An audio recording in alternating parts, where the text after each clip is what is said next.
If you have a car that has spark plugs, somewhere on it there's going to be something kind of like this. Or it's going to look a little bit more like this. This is the old kind. This is a capacitor or a condenser. It's not like the old Points condenser on like really old cars. This thing will be sold as a radio noise suppressor. That's what the name of the part is going to be called. But it's not just for radio noise.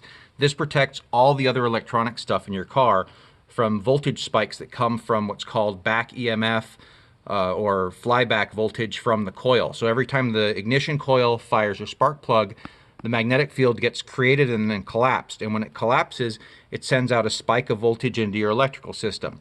That shows up on your radio as noise, but that also shows up in all of your sensors as noise, and it's very high voltage. And if this thing's not there to marshal that down, this thing kind of acts like a little shock absorber for that stuff.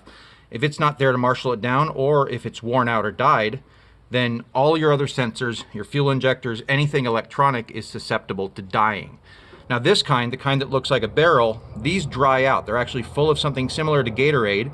It's electrolyte. When they dry out, they stop working as well. This is the newer kind that's on newer vehicles. So even, for example, my wife's Mustang has this newer kind in it, but this is the old kind. And I don't know if this one's bad, but I expect it's bad. It's almost 30 years old, so I'm going to replace it with a new one.